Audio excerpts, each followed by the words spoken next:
Hello, welcome to Kevlar's Quest, the Modern Life podcast. I'm Kevin Ejezi. Today's quest is toxic relationships. What your exes say about you. Toxic relationships.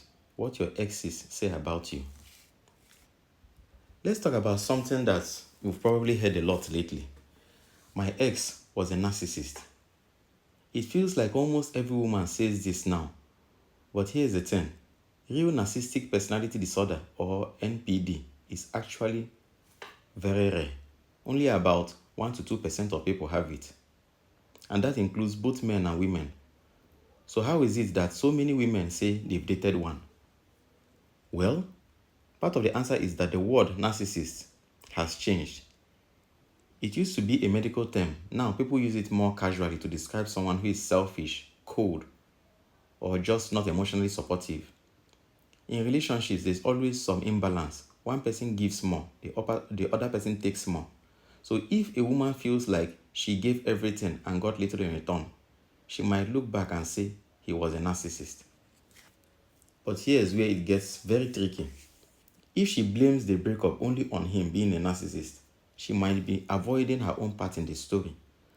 Most relationships don't fall apart because of just one person.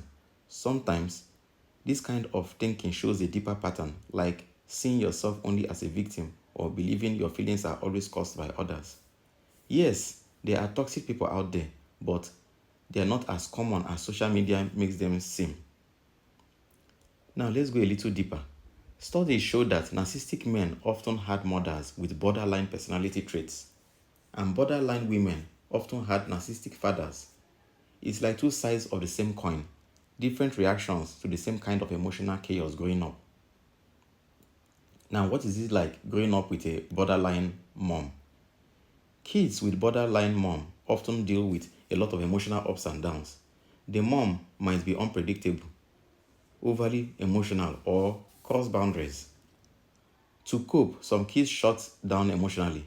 They learn to hide their feelings and keep their distance so that they don't get hurt. Later in life, this can look like being cold or detached. Traits we often link to narcissism. Now, what is it like growing up with a narcissistic dad? On the flip side, kids with narcissistic dads often feel ignored or used. Their feelings don't matter, and their achievements are just a way for the dad to look good. So these kids might go the opposite way. They become loud, emotional, and dramatic just to be seen. That can lead to borderline traits later on.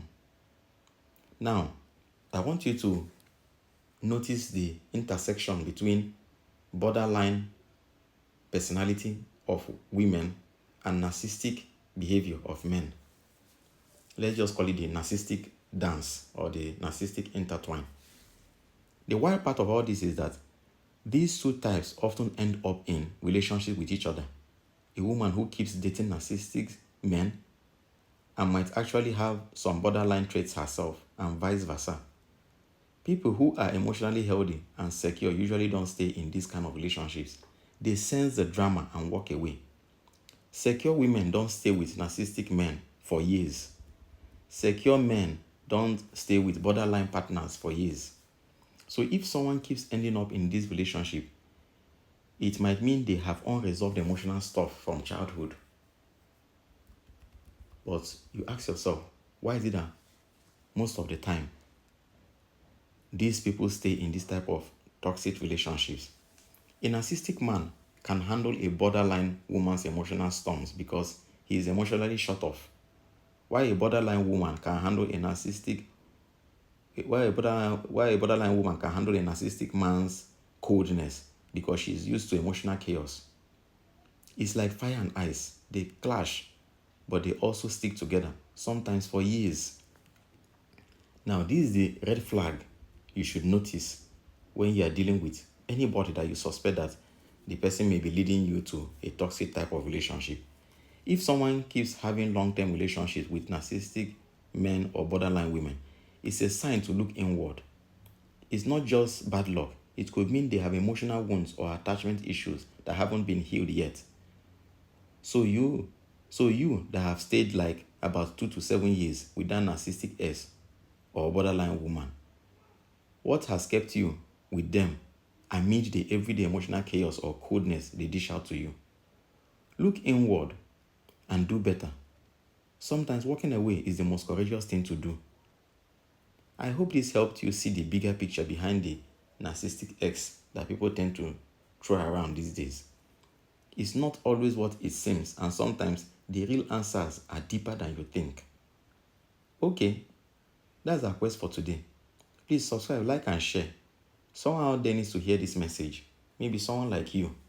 Let's spread strength and clarity to those navigating this journey. We will talk more in future episodes.